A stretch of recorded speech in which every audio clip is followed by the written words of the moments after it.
Hi everybody, this is Michelle Bynan again. We're going to talk about Chapter 6, which is entrepreneurship and starting a business. And then I'm going to talk a little bit about the business plan assignment that we have here. So entrepreneurship, as we talked about in the first chapter, is basically the person who takes the risk.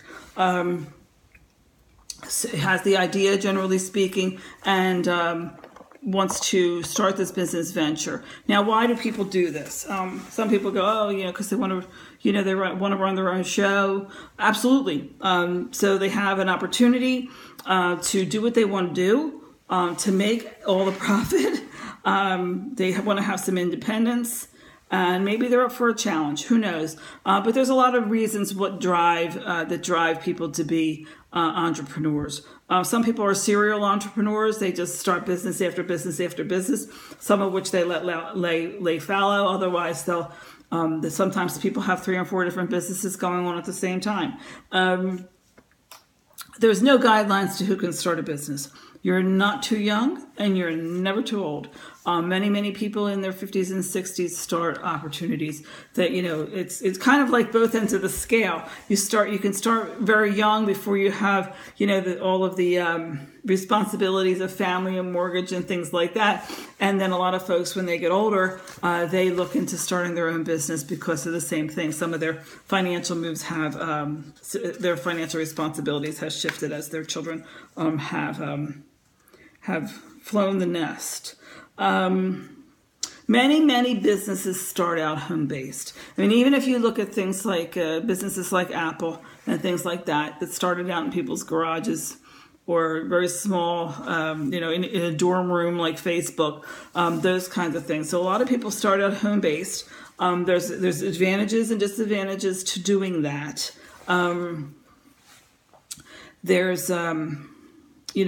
A lot of people do it because it keeps their expenses very low in terms of acquiring a space to do their business. So it is what it is. Usually people, if they get successful, they wind up moving out of their home at a certain point, especially if it's manufacturing, because they just need a place to have their product be produced and warehoused and that kind of a thing. I would say that in this day and age, one of the principal success factors for any business is to have an online presence. Whether it's just a web page or the usage of social media, it's paramount to people's success.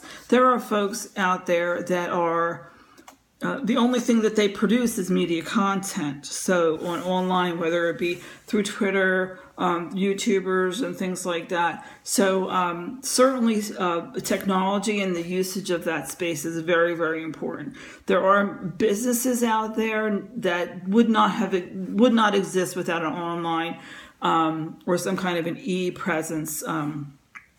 Just think about, like I think I said in an earlier lecture about, your Uber, your Airbnb, even think of things like the pizza industry. You can, have a pizza delivered to you and never talk to a person. Basically, I think Wawa even does it now. If you have the Wawa app, you can put in your order, pay for it, go up to the counter with your phone, show the operator your paid transaction, and they'll just hand it to you. So it's kind of fascinating how much technology has incorporated just the very mundane things in our commerce area, and it's still evolving. I think that we're going to continue to see the changes in the marketplace with the shift. Whether it's good or bad, from brick and mortar to a lot of online purchases. This has been going on for a few years. You can see some malls are terribly struggling to maintain a steady flow of customers in. There's still a lot of people who want to go into a store and, try on, touch, feel, that kind of a thing. But the price sometimes stops folks from doing that. So, we have, I think it's Amazon doing drone delivery, where basically you can order something, and if it's If you're in an area where they do drone delivery, you can have it in a couple of hours. I mean, this is phenomenal. You know, it used to be you would wait for, you know, a week to have something delivered. Nowadays, it's the lifespan has shrunk tremendously. So in week 2, I did provide you with a article by I think her name is Major, and she has a nice, I called it a case study. It's really just a lot of listings of reasons why businesses fail. Some things to take to heart if you do want to get involved in a business. Mason, her name was, sorry. You know, but the major reasons why are poor planning, lack of funding and backing, and probably poor understanding of their business and their customer base. Other things that get folks in trouble is just not having the right people involved in their industry, in their business. But there's like I said, there's a list that goes on and on and on. Being successful is hard, and you're in the minority if you last more than 5, 6, 7, 8 years. So kudos to anybody who has a small business who's been around for, 10, 20, 30 years. That's phenomenal. A lot of times these folks, when they get to the lifespan of the original entrepreneur, and the parents start to age out or die or retire, a lot of times the business will fold. What they have is nobody to succeed them. So basically, it dies when they die. So it's something to think about for some of these businesses. But small business is a lot of people's dream. They don't want to work for anybody else. They want to do what they want to do when they want to do it. And, basically what they have are lifestyle businesses. And these are businesses that allow people to have their own lifestyle, do what they want to do, and take it from there. So a little bit about the business plan. So a business plan, first of all, is something that a lot of businesses don't have, and basically what they miss in the opportunity when they have the opportunity to produce it is to just take a step back and really think about the enterprise that you want to engage in. Now, there's a lot of people who will tell you that the first time they did the Zappos case study and that kind of thing, the first time they did the business transaction was the key to starting it. And they didn't really have a long-term business plan, but I bet you soon after they started to make a little success, they stopped back and said, you know what, we got to think about this a little bit more. What direction do I want to take this? So most people have some kind of an idea of the type of business that they want to engage in. And they sit down and they come up with their product or their service. They come up with a high-level mission or goal of what they want to have their business do. They have some kind of a target market, some kind of a target expense, some kind of a target profitability that they want to make to have some kind of sustainability for their business. So that being said, there's an understanding of the basic business functions that are part of any business.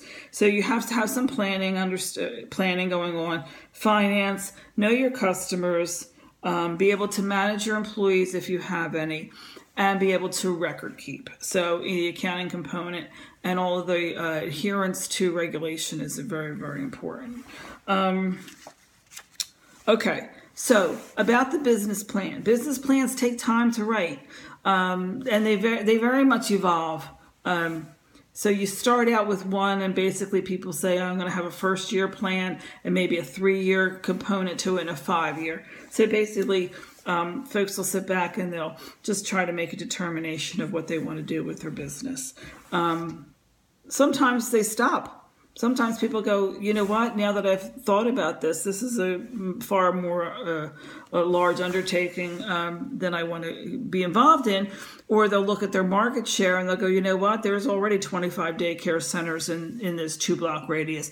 I'll never make it. So I have to either do one of two things, come up with a different idea or determine what is going to truly differentiate me from other providers in the area.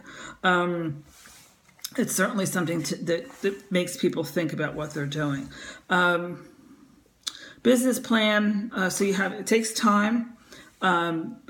I think that one of like I said, the major points of business failure is lack of capital. So this will definitely make you sit down and figure out what your expenses are, and what your financial needs are for sustainability for you and your company, and also obtaining any funding for said capital. So we talked a little bit about one of the videos was about micro financing and in some foreign countries, which is this is a great imagine being able to change the life and the path and the value of an entire family for $50 to $100. And a lot of these ventures are being started by women in some of these third world countries that being able to buy some fabric or a sewing machine or something to seal packaging is just a life-changing endeavor. So during this week's sessions, there was in terms of responses for the I think it was last week actually, International Opportunity.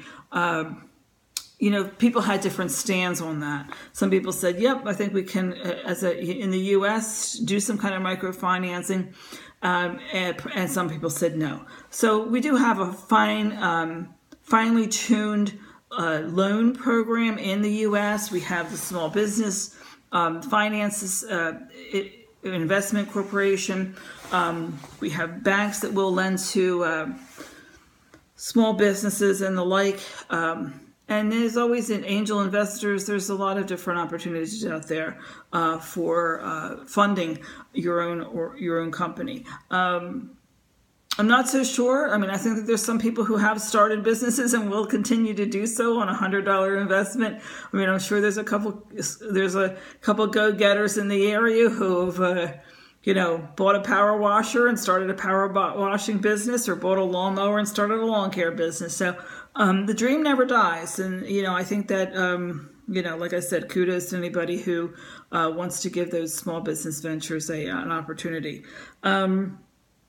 There are other opportunities out there besides angel investors and things like that. People are now doing Kickstarts and GoFundMes and other kinds of crowdfunding and crowd investing out there, which was unheard of a little while ago. Sometimes somebody would say, the first time I flipped a house, I borrowed $5,000 from my mother and $5,000 from my sister, and I put the rest on credit cards, and then, I was $2,000 short, so I asked a good friend of mine, and then I paid them all back.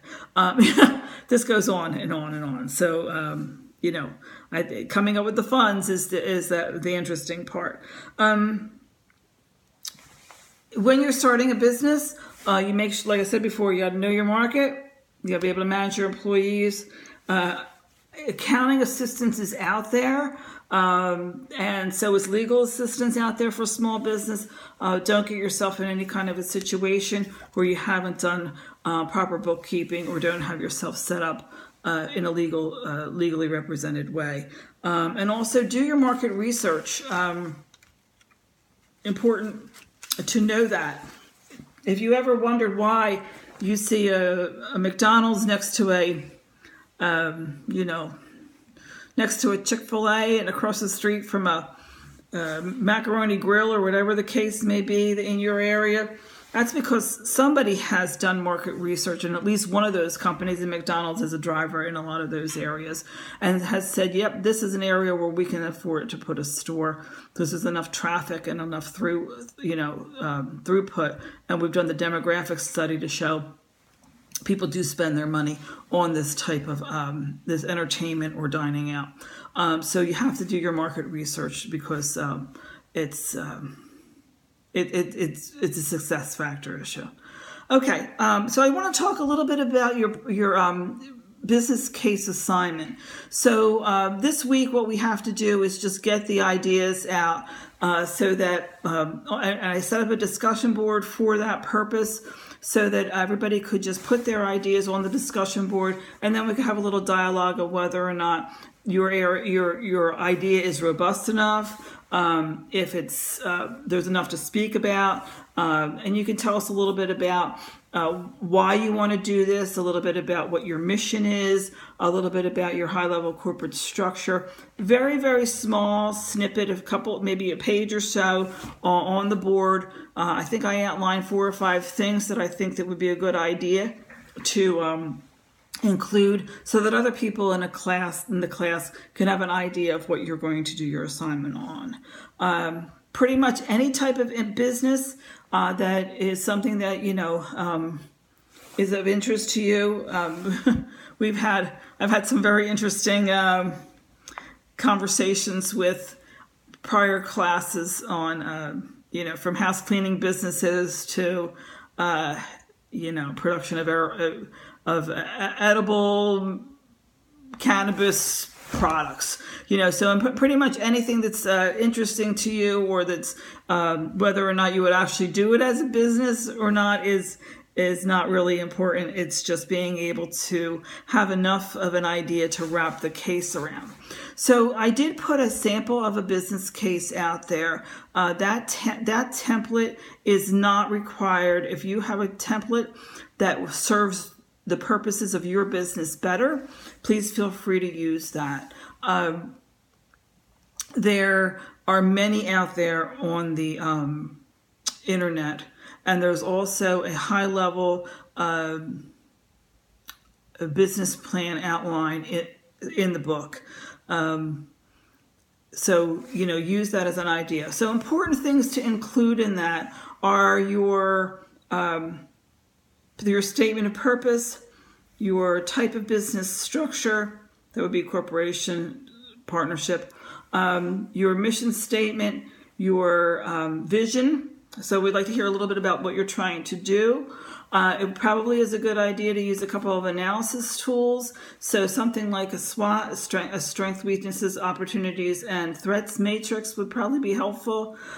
Information about your financing and your funding, how you see your growth potential and your future plans to lay out, your resource structure of how you see your business set up, some marketing information, so that your demographics and an overview. And then a full description of your product or service. So I'm giving you a high level there. Basically, I'm going to provide the information. So for this week, what you're going to need is just the blurb out on the discussion board. And then very early on in the next few days, I'll be publishing information on the entire assignment, which basically will be that during the last week of class, what I would like you and your partners to do is to set up time with me so that we can have actually a presentation. So we can use Google, Hangouts, excuse me, or if you have accessibility to some kind of other collaboration tool, GoToMeeting or whatever, what I would ask is that you clear a date with me and then invite me to that session so that we can do the presentation online. And then there is a written component to this. So it's a combination, the assignment itself is a combination of the presentation and the written plan. I prefer that you work with a partner. You don't have to if it's really, really hard for you to basically partner with somebody else because of logistics or whatever the case may be. I understand with these online classes that sometimes that's problematic. But it is a fairly robust assignment. So it's an opportunity for you to share the load. The expectation is you're probably not going to be good at every single part of this. So if you have somebody on your team that is, a strong marketer or has a great idea or whatever the case may be, and maybe you're really good at the math components and the presentation, and they're not so hot at that. So it's a kind of an opportunity to use your strengths with each other. Like I said, I'll be furnishing more information about that. But for this week, what I'm asking for is just your business case idea. And then the actual business case is due the last week of class. All right. Please get hold of me if you have any questions about that. This is a very compressed class, it being 6 weeks. So as we're going into week 3, think about it. This will occur somewhere around the middle of August. So it's a fair amount of work to get done. So I like to have you all start thinking about what you want to do and get started on the actual assignment so that you're not caught unprepared at the end of this. Thanks so much. Bye-bye.